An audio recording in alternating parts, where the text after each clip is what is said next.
기도하겠습니다. 하나님 아버지 감사합니다. 우리 사교구 하나님께서 각 구역들 가운데 멀리 있지만 그 마음의 중심에 하나님의 성전을 사모하며 하나님 앞에 예배드리기를 즐거워하는 마음으로 매주일 출석합니다. 하나님 사교구만이 아니라 우리 교회 멀리 있으면서도 또 교회를 출석하고 있는 모든 성도들과 그 마음 가운데 하나님께서 은혜를 더하여 주시고 우리 사교구 또한 구역들이 날마다 부흥하며 하나님의 은혜를 따라 성장해 갈 수 있도록 주님께서 복되게 하여 주옵소서. 우리 더사랑교회가 대구 온 지역을 품고 기도하며 또한 이 대구 땅에 하나님의 복음이 전해지는 귀한 전도와 선교의 역할을 잘 감당해 가기를 원합니다.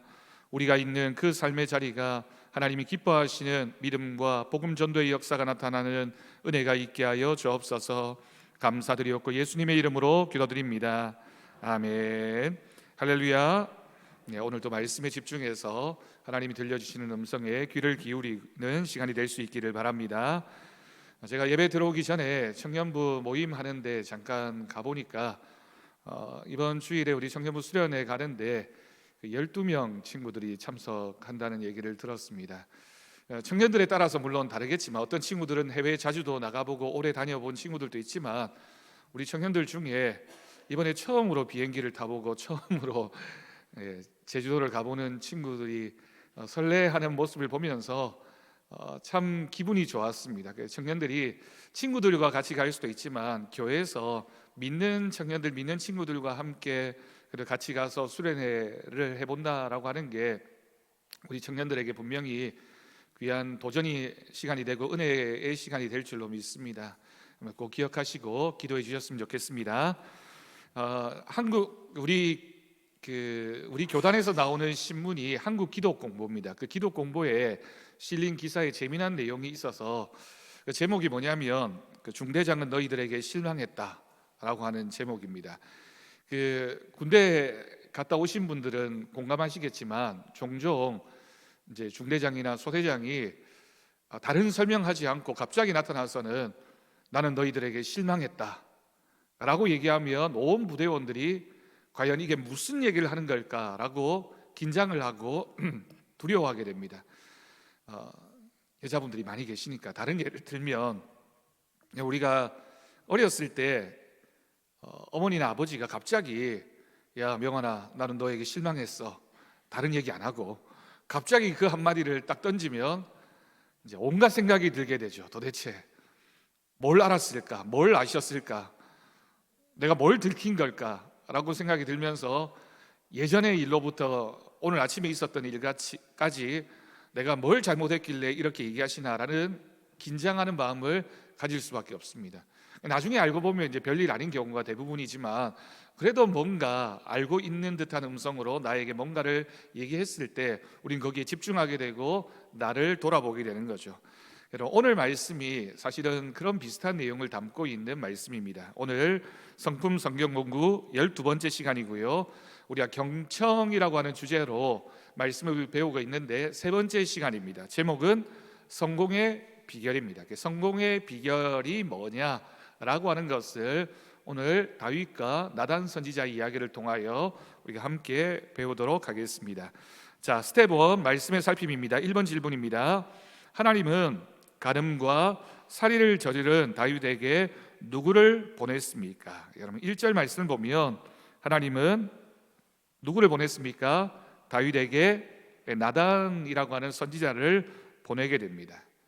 이 장면을 좀 생각해 보십시오. 제가 만약에 선지자라면 하나님께서 저에게 왕에게 가서 지금 왕이 저지른 죄가 큰 죄잖아요. 우리가 사실 이 본문을 다 알고 있으니까 너무나도 엄청나고 요즘 같은 시대에 만약에 이게 언론을 통해서 알려졌다면 대통령의 자리가 위태로울 수밖에 없는 그런 이제 큰 뉴스지 않습니까?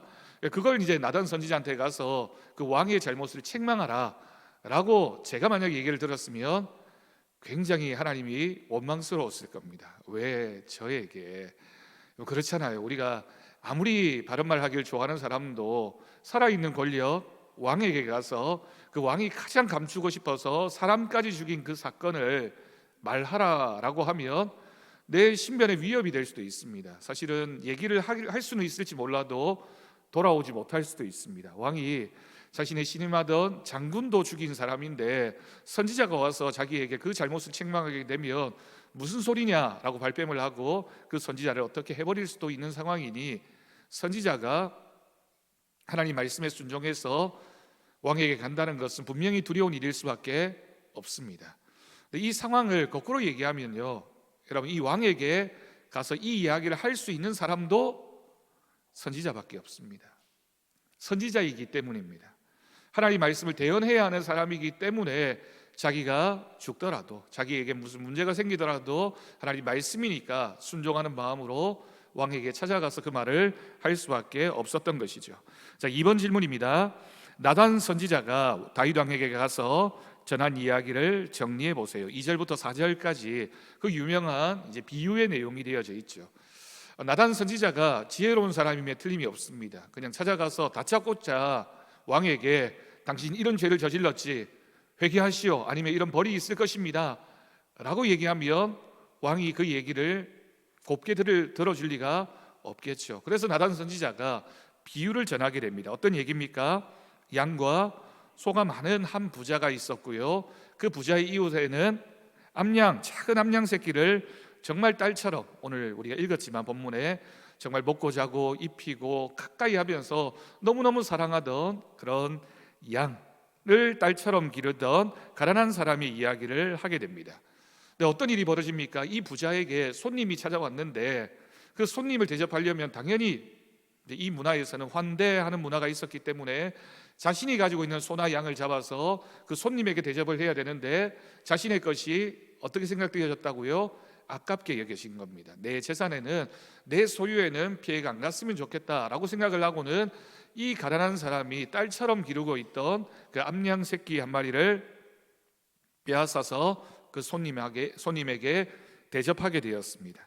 이 악한 부자의 이야기를 왕에게 전했습니다. 다윗 왕이 이야기를 들었을 때 어떤 생각이 들었을까요? 이 선지자가 이런 불의한 일을 두고 나에게 고발을 해서 이 문제를 해결해 달라라고 요청하는구나 라고 착각을 한 겁니다. 착각이죠. 이 이야기의 원래 뜻이 뭔지를 모른 채 남의 이야기라고 생각하고 내가 재판관으로서 이 사건을 판단해 주어야 되겠다라고 생각했기 때문에 다윗이 이제 판결하듯이 대답을 하게 됩니다. 자, 3번 질문입니다. 나단의 이야기를 들은 다윗이 뭐라고 얘기하게 됩니까? 여러분 5절과 6절 말씀을 보면 우리가 5절을 볼까요? 다윗이 그 사람으로 말미암아 어떻게 했다고요? 노했습니다. 분노했습니다. 나단에게 이르되 여호와의 살아계심을 두고 맹세하오니, 여러분 이 표현은 반드시라는 뜻입니다. 하나님께서 살아계시다면 내가 지금 말하는 것을 이룰 것이다 라고 얘기하고는 뭐라고 결론을 내립니까? 재판관이 판결하듯이 이렇게 선고를 하게 되죠. 이 일을 행한 사람, 그 사람은 마땅히 사형이다 이렇게 얘기를 합니다. 사형이다. 그 사람은 죽어야 돼. 그 사람이 행한 죄는 사형에 해당하는 벌을 받아야만 되는 그런 죄야 라고 얘기를 했습니다. 그러면서 6절 말씀에서 부연 설명을 합니다. 그가 불쌍히 여기지 아니하고 이런 일을 행하였으니 그 양 새끼를 네 배나 갚아 주어야 하리라 한지라 라고 이야기를 하게 됩니다. 여러분 이 이야기는 누구의 잘못을 지적하기 위해서 한 얘기입니까? 다윗 왕의 잘못을 지적하기 위하여 나단 선지자가 이야기를 했는데 그 이야기를 들은 그 사건의 당사자인 다윗이 어떻게 했다고요? 노를 바라게 됩니다. 다윗은 이 말 앞에서 이런 얘기를 할 때 그의 마음에 어떤 마음이 있었을까요? 우리가 뒤에 이제 또 설명이 들어가겠지만 이 일은 내 이야기가 아니다, 나는 재판관이다, 나는 정의롭다, 나는 공의롭다라고 하는 이제 자부심이 있었던 겁니다. 그리고 빼앗은 양 새끼를 네 배나 갚아 주어야 한다라고 말합니다. 여러분 이 말은 사실은 그냥 한 얘기가 아니라 무엇에 의한 판결일까요? 하나님의 말씀인 레위기에 기록되어진 율법에 의한 판단입니다. 그러니까 하나님이 말씀을 끌어다가 하나님은 이렇게 빼앗은 것에 대한 네 배나 보상해 주어야 돼, 이게 하나님의 뜻이야 라고 이야기를 했던 겁니다. 이 비슷한 이야기가 우리가 그 삭개오 이야기에서 나오죠. 내가 누구에게서 빼앗은 것이 있으면 네 배나 갚아주겠다라고 하는 것도 율법에 기록되어진 다 그런 내용인 겁니다. 여러분, 구약의 제사 중에 속죄제와 속건제가 있습니다. 속죄제는 뭡니까? 네, 그겁니다. 여러분들이 눈으로 다 얘기를 하고 있어서 저한테 다 들렸습니다. 속죄제는 뭐냐면 하나님 앞에 우리가 죄의 용서를 받기 위해서 드리는 제사입니다. 하나님 앞에 지은 죄든 어떤 죄든지 간에 그 죄의 용서를 받기 위하여 드리는 죄가 속죄제입니다. 속건제는 뭘까요? 속건제는 비슷한데 조금 목적이 다릅니다. 속건제는 내가 내 이웃에게 잘못한 거, 저지른 죄를 물질로 보상하는 것이 속건제입니다. 그러니까 여러분, 제가 우리 구역 성경 공부 때도 얘기를 했었는데, 밀양이라고 하는 영화를 보면 그런 내용이 나오잖아요. 어떤 사람이 그 사람의 자녀를 죽였는데 이제 살인죄를 저지른 그 사람이 감옥에 가서는 자기가 예수 믿고 하나님 앞에 용서받았다라고 면회를 온 그 전도연이라고 하는 그 주인공에게 나는 떳떳하다, 나는 용서받았다라고 얘기를 하는 겁니다. 여러분, 이 이야기에서는 그렇게 보면 이 사람이 속죄제를 드린 건 맞을 수 있어요. 그러니까 내가 하나님 앞에 제 용서를 받았다라고 할 수 있지만, 구약은 또한 속건제를 말하고 있습니다. 속건제는 뭐냐면 내가 하나님 앞에 용서받은 것이 끝이 아니라 네가 이웃에게 뭔가 부정하고 잘못하고 해를 끼친 게 있으면 당연히 물질로든 아니면 어떤 행위로든 그것에 대한 보상을 해 주어야 된다는 겁니다. 요즘식으로 얘기하면 우리가 하나님께만 용서받아야 되는 게 아니라 우리가 죄를 지었으면 우리 이웃에게도 용서를 받아야 된다라고 하는 거죠. 그러니 예수님께서도 말씀하셨잖아요. 너희가 하나님 앞에 와서 예배를 드리려고, 제사를 드리려고 하다가 이웃에게 뭔가 잘못한 거, 범죄한 것이 생각나거든 어떻게 하라고요? 먼저 그 이웃에게 찾아가서 용서를 받고 화해를 청하고 해결한 다음에 하나님 앞에 와서 예배를 드려라. 이게 속건제를 말하는 겁니다. 근데 우리는 자꾸만 이제 하나님께만 용서받으면 된다라고 생각하니까 문제가 생기죠. 죄라고 하는 것은 우리가 죄를 저지를 때 하나님을 향해서 저지른 죄도 있지만 이웃과의 관계에서 저지른 죄는 그 이웃에게 용서를 받아야 되고 보상을 해 주어야지만 그 죄에 대한 용서가 이루어질 수 있습니다. 자, 4번입니다. 나단은 말의 의미를 알아듣지 못하는 다윗에게 뭐라고 말했습니까? 여러분, 이 말을 듣고 나단이 이제 결단을 해야 되겠죠. 자기가 이렇게 비유로 얘기하면 다윗이 잘 알아들었으면 좋았을 텐데, 듣고는 이 얘기가 내 얘기구나 라고 나단을 물리친 다음에 이 문제를 하나님의 방법대로 해결하면 좋았을 텐데, 뻔뻔하게 그 사람은 사형이야, 죽어야 돼 라고 얘기하는 소리를 듣고는 나단 선지자가 결단을 하게 됩니다.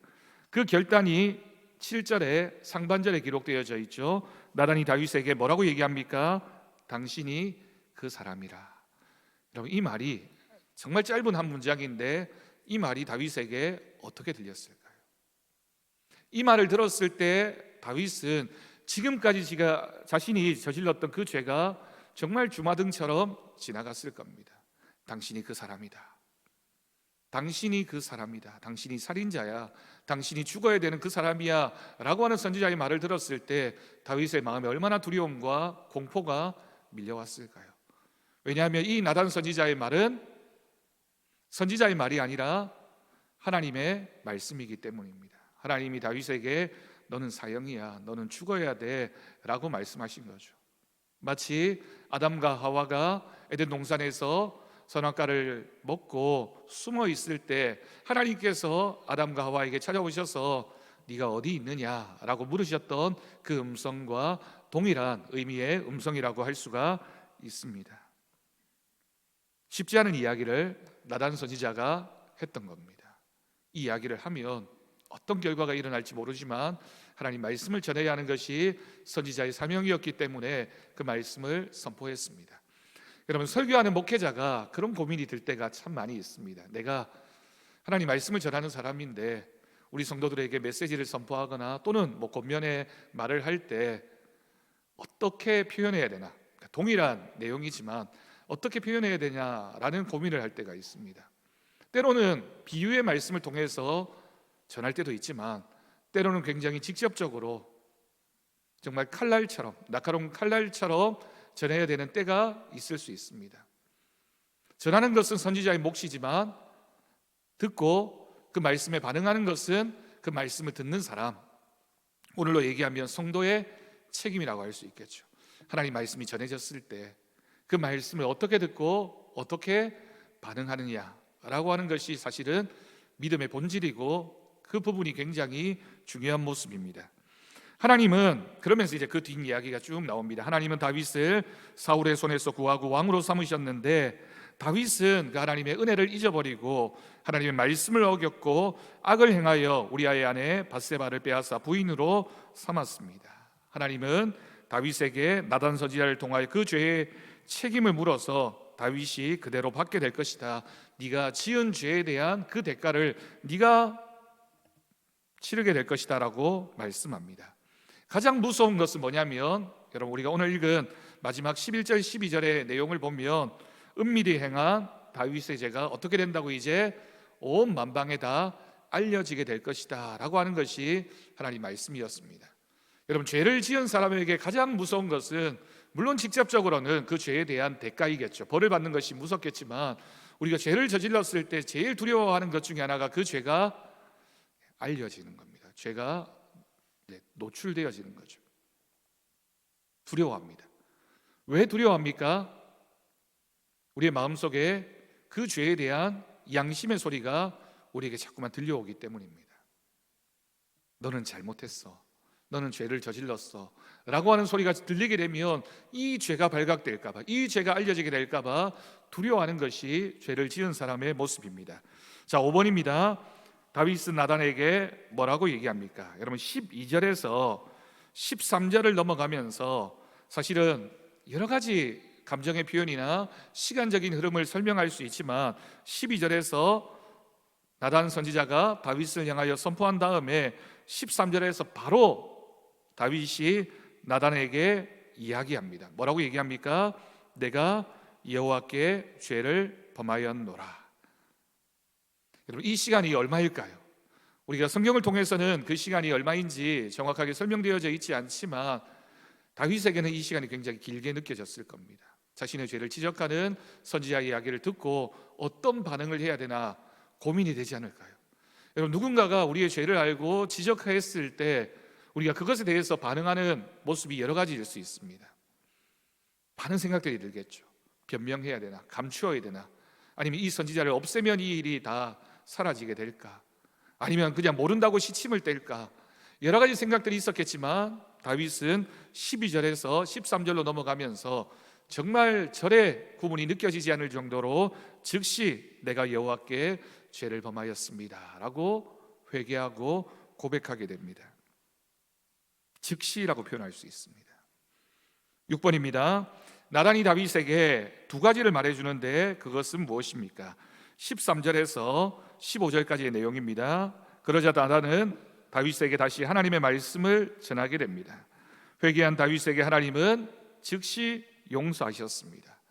여러분, 다윗의 회개도 즉시였듯이 즉시 회개했던 다윗을 향하여 하나님은 즉시 용서의 말씀을 주십니다. 너는 죽지 않을 것이다. 그러나 그 일에 대한 속건제가 있어야 되겠죠. 이런 잘못에 대한, 자신의 죄에 대한 대가가 있을 수밖에 없습니다. 하나님께는 용서를 받았지만 이제 이 관계, 우리아 장군과 또 밧세바, 또 이 일을 알게 된 백성들의 실망, 왕이니까요. 왕은 백성들로부터 신뢰를 받아야 하는 사람인데 꼭 나의 잘못만이 아니라 그 위치에 있기 때문에 그 위치에 대한 책임감으로 인해서 가져야 되는 대가가 있습니다. 하나님이 다윗 왕에게 말씀하신 속건제가 무엇입니까? 이 일로 다윗이 낳은 아이가 죽게 될 것이다 라고 하는 말씀이 다윗에게 선포되었습니다. 자, 스텝 2, 말씀의 깨달음. 다시 1번입니다. 왕으로서 하나님과 사람에게 큰 죄를 범한 다윗은 나단의 비유 이야기를 들으면서 자기 이야기인 줄 알아듣지 못하고 심판자의 입장에서 그 사람은 마땅히 죽을 자라고 말합니다. 왜 다윗은 자기 이야기를 알아채지 못했을까요? 머리가 나빴어요? 아니면 나단 선지자의 말을 잘 귀담아 듣지 않았어요? 나단 선지자가 늘 나타나서 다윗에게 하는 사람이 아닙니다. 그리고 나단 선지자가 개인적으로 다윗을 찾아왔을 때는 분명히 이 말 속에는 어떤 메시지가 담겨져 있다는 걸 다윗도 알았을 겁니다. 그런데 다윗에게는 그 소리가 자신의 이야기로 들려지지 않았습니다. 왜일까요, 여러분? 죄가 그 마음속에 있었기 때문입니다. 죄라고 하는 것의 본질은 하나님과 우리 사이를 벽을 치는 겁니다. 담을 쌓는 겁니다. 그러니 하나님의 말씀이 들려도 죄로 가득한 우리의 마음에는 그 하나님의 음성이 들려지지 않는 거죠. 죄는 자기만 생각하는 겁니다. 나는 괜찮아. 나는 잘못이 없어. 왕으로서 이 정도는 할 수 있지. 아무도 모를 거야. 내가 말하지 않으면 아무도 모를 거야. 네, 여러분, 이 일을 알고 있는 사람이 적어도 여럿이 있습니다. 누가 알고 있습니까? 죽은 우리아 장군도 알고 있고요, 밧세바도 알고 있고요, 다윗도 알고 있고요. 정말 이 세 사람만 알았을까요? 아마도 왕 주변에 은밀하게 왕을 돕고 있는 사람들이라면 그 주변에 있는 시중들도 알지 않았을까요? 더더군다나 더 두려웠던 것은 다윗은 알고 있었습니다. 이 일은 누가 알고 있다? 하나님이 알고 계시다 라고 하는 것을 다윗이 몰랐을 리가 없습니다. 몰랐을 리 없었던 다윗이 모른 척 할 수 있었던 이유가 뭘까요? 그 마음에 죄가 있으니까. 죄가 찾아오니까 하나님이 안 계신 것처럼, 하나님이 없는 존재인 것처럼 다윗이 그렇게 생각을 하고 그렇게 행동을 하고 있는 겁니다. 죄가 무서운 것은 하나님이 우리에게서 없는 것처럼 느끼게 만들어 버립니다. 다윗이 어떤 사람인데, 여러분, 다윗이 어떻게 살아왔던 사람인데, 다윗이 어떤 믿음을 가지고 골리앗을 쳐서 무찌르고 어떤 전쟁을 감당했고 사울왕의 그 핍박으로부터 어떻게 믿음을 지켰던 사람이고 얼마나 하나님 보시기에 중심의 마음이 합한 사람이었는데 죄를 짓게 되자 그 죄가 다윗으로 하여금 하나님이 없는 사람인 것처럼 행동하게 만들어 버렸다라고 하는 겁니다. 다윗은 자신의 욕심에 사로잡혀서 하나님 말씀을 잊어버리고 하나님의 음성을 듣지 못했습니다. 오늘 이제 우리가 경청에 대한 얘기를 하고 있는데, 하나님의 말씀에 대한 경청이 없는 또는 부족한 이유가 뭘까요? 우리 하나님 말씀을 듣고도 우리의 마음에 감동이나 찔림이 없는 이유는 무슨 문제이다? 우리 안에 죄의 문제이다. 하나님 말씀을 들었는데 어떤 사람은 하나님 말씀을 듣고 마음이 아프고 힘들고 회개하고 아니면 기쁘고 즐겁고 하나님이 나를 사랑하시는구나 느끼고 반응하는 사람이 있는가 하면 하나님 말씀이 이렇게 직접적으로 들리고 있는데 그럼에도 불구하고 들려지지 않는 사람은 하나님과 나 사이를 가로막고 있는 어떤 문제가 있다. 그게 대부분 죄다. 꼭 기억할 수 있기를 바랍니다. 다윗이 분노했네요, 그렇죠? 여러분, 분노했다라고 하는 것은 얼마나 다윗이 지금 악한 상태에 있는지를 보여주고 있는 거죠. 하나님 말씀 들어도 듣지 못하는 다윗입니다. 2번입니다. 나단은 그 이야기가 곧 다윗의 이야기라고 말하면서 다윗의 죄를 무섭게 책망합니다. 이것은 왕으로서 매우 부끄러운 일이나 다윗은 나단의 말을 잘 청종하고 즉시 회개합니다. 이것을 통해 발견되는 다윗의 위대한 점을 말해보세요.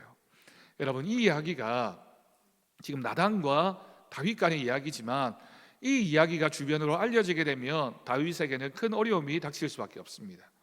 다윗은 살인자가 됩니다. 백성들이 알게 되면 왕의 권위가 떨어질 수밖에 없습니다. 왕의 권위만이겠습니까? 그 가족들이 다 알게 된다면 그 가족들, 그 자녀들은 다윗을 또 어떻게 생각하겠습니까? 그 관계가 다 무너지는 그런 경험을 다윗은 두려워할 수밖에 없었을 겁니다. 그럼에도 불구하고 다윗이 죄인이었고 다윗이 이렇게 악한 생각을 품어서 하나님의 말씀을 듣지 못하는 그런 상황이었지만 그럼에도 다윗은 하나님께는 진실한 사람이었습니다. 그래서 그 나단 선지자의 말을 듣고는 즉시 회개했던 거죠. 그러나 우리가 죄의 본질을 잘 이해한다면 우리 하나님 말씀 앞에서 다윗은 사람에게 죄를 지어서 하나님 앞에 죄를 범했다라고 고백하고 있는 것처럼 하나님께서 우리에게 말씀하실 때 우리가 그 죄에 대한 반응, 그 죄에 대해서 책망받았을 때 그것을 거부하고 인정하지 않는 자세는 믿음의 자세가 아닙니다. 내가 얼마나 큰 죄인인지를 인정하면 하나님께서 그 문제를 해결해 주십니다. 우리도 저도 마찬가지고요. 우리 이 자리에 함께한 우리 모든 성도들도 하나님 앞에서의 죄의 모습은 누구에게나 다 있을 수밖에 없습니다. 우리는 죄인이니까, 용서받은 죄인이니까 우리는 다 죄인들입니다. 하나님의 말씀이 우리의 죄를 책망하는 그 순간에 우리가 어떻게 반응하는 것이 믿음의 자세이냐. 우리가 주일마다 예배를 드리면서 제일 먼저 예배의 첫 부분에 한 주간의 삶을 돌아보면서 우리의 죄와 허물을 하나님 앞에 고백합니다. 여러분, 그 시간에 내 잘못이 생각나는 사람은, 내 죄가 생각나는 사람은 믿음이 있는 사람이지만, 그 죄를 고백하는 그 시간에 아무런 생각이 나지 않는 사람은 영적으로 메말라 있거나 하나님의 말씀이 들리지 않거나 또는 죄의 문제로 인하여 하나님 앞에 진정한 예배를 드리지 못하고 있는 사람이다라는 사실을 우리가 꼭 기억할 수 있기를 바랍니다. 자, 3번입니다. 다윗은 잠시 죄를 지음으로 경청의 귀가 막혔지만 즉시 회개하여 하나님께 용서를 받습니다. 죄를 회개하면 어떻게 됩니까? 들을 수 있는 귀가 열립니다. 영성이 새로워진 다윗의 기도 내용을 보면서 그리스도인이 경청을 잘하는 비결을 정리해 보십시오. 시편 51편 말씀, 여러분 꼭 집에 가셔서 한번 읽어보십시오. 이 말씀이 다윗이 이 나단 선지자 이야기를 듣고 자신의 죄를 고백하면서 하나님 앞에 참회했던 내용이 주를 이루고 있는 내용입니다. 시편 51편, 시편에는 여러분 부제가 이렇게 붙어 있는 경우가 있죠. 부제라고 하는 건 그냥 51편이라고 되어져 있지 않고 그 시의 내용을 설명하고 있는 제목들이 붙어 있습니다. 시편 51편은 뭐라고 부제가 붙어 있냐면, 다윗이 밧세바와 동침한 후 선지자 나단이 그에게 왔을 때라고 기록하고 있습니다.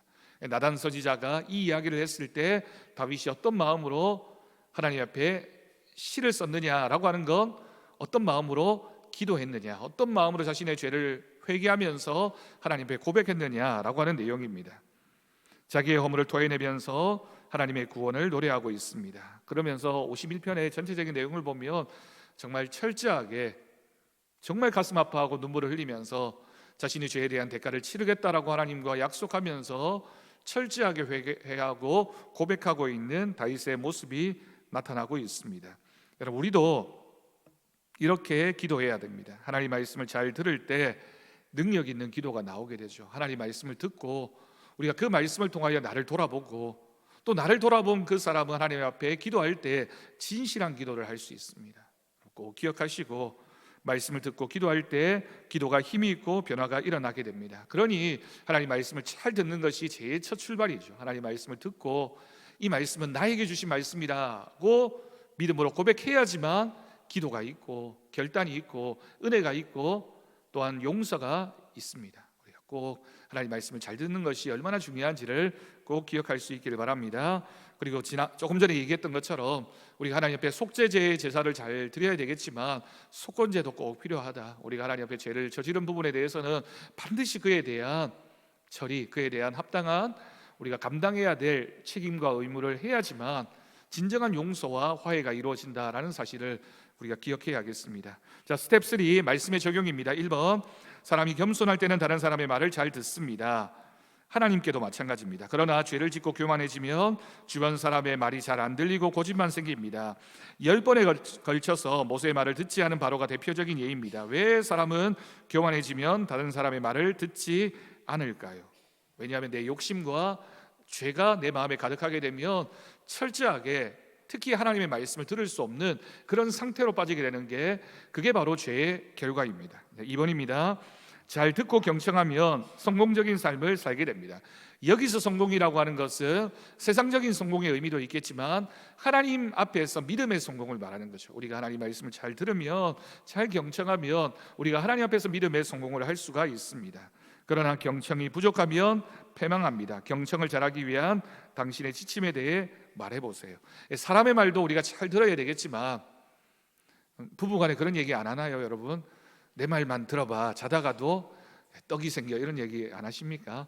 자다가도 떡이 생길 정도의 은혜가 사람 사이에도 있는데 우리가 하나님 말씀 잘 들으면 자다가 떡 정도 생기는 정도가 아니라 하나님이 더 큰 은혜를 주시지 않겠습니까? 하나님 말씀을 잘 듣는 믿음의 자세가 우리의 신앙에 있어서 제일 중요합니다. 그래서 예배가 제일 중요하고요, 또 설교 말씀을 잘 듣는 것, 들을 때는 겸손한 마음으로 하나님 말씀을 집중해서 우리가 잘 들으면 그 말씀이 나에게 양약이 되고 나에게 떡이 되어서 하나님이 채워주시는 은혜가 있을 줄로 믿습니다. 3번, 사람이 아무리 말을 잘해도 듣는 사람이 잘못 들으면 문제가 커집니다. 듣는다고 다 듣는 것이 아닙니다. 잘 듣기 위한 자기만의 방법을 찾아보고 이야기해 보세요. 우리 그런 얘기하죠. 한 귀로 듣고 한 귀로 이렇게 흘려보낸다라고 하는데, 잘 듣는다라고 하는 것은 마음으로 듣는 겁니다. 귀로만 듣는 것이 아니라 마음으로 잘 듣고 믿음의 반응을 잘 할 수 있어야 되겠습니다. 자, 밑에 내려오면 경청하는 자가 성공한다라고 되어 있고요. 제일 마지막 밑에서 네 번째 줄을 봅니다. 인간관계에서 대부분의 실수는 다른 사람의 말을 잘 듣지 못해 생기는 것입니다. 상대방의 말의 의도를 파악하지 못하고 오해하면 관계가 악화됩니다.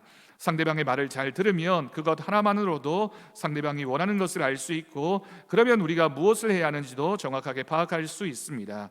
모든 것을 무엇에서부터? 듣기에서부터 출발하십시오. 그것이 성공의 비결입니다. 믿음도 사람과의 관계도 마찬가지입니다. 팁입니다. 경청성품 연습하기. 경청하면 좋은 점 1번부터 5번까지 있네요. 우리 다 같이 읽어보겠습니다. 1번, 경청하면 집중력이 생긴다. 2번, 경청하면 많은 것을 얻고 배운다. 3번, 경청하면 사람을 귀하게 여기는 습관이 생긴다. 4번, 경청하면 사람들의 사랑을 받는다. 5번, 경청하면 사람의 말을 빨리 알아듣게 된다. 여러분, 이 5가지 얘기가 가장 직접적으로 우리가 많이 경험하는 경우가 어떤 경우일까요? 남편과 아내가 대화를 할 때 여러분, 상대방의 얘기를 잘 들으십니까? 귀로는 듣고 있는데 잘 반응하지 못하는 경우가 많지 않던가요? 1번 보십시오. 아내의 말을 경청하면 집중력이 생기고요, 아내의 말을 경청하면 많은 것을 얻고 배울 수 있게 되고요, 남편의 말을 경청하면 사람을 귀하게 여기는 습관이 생기고요, 아내의 말을 경청하면 사람들의 사랑을 받게 되고요, 남편의 말을 경청하면 사람의 말을, 그 상대방의 말을 빨리 알아듣게 됩니다. 얘기 아무리 해봐야 도무지 이게 반응도 없고 변화도 없고 이러면 말을 안 하게 되죠. 우리가 뭐 아무리 미련해도 한 번 얘기해보고, 2번 얘기해보고, 3번 얘기해보고 안 되면 포기하게 되고, 포기하면 부부간의 관계도 끊어지게 됩니다. 아무리 얘기해봐야 안 돼. 그러면 대화를 안 하게 되고요. 밥 먹었냐? 애는 들어왔냐? 또 뭐 하죠? 경상도 남자들이 뭐 이런 얘기만 하지, 아니면 이건 친구들 만나도 뭐 하지 않는 그런 얘기, 날씨 얘기, 정치 얘기, 이런 얘기만 하지 속 깊은 얘기를 못하는 거 잘 들어주지 못해서입니다. 오늘부터 집에 가셔서 남편의 말, 아내의 말을 잘 들어주면서 하나님의 말처럼 잘 들으면 그 가정이 화목한 가정이 될 줄로 믿습니다. 저도 실천하고 여러분들도 잘 실천할 수 있기를 바랍니다. 우리 찬송가 266장 함께 찬양하겠습니다.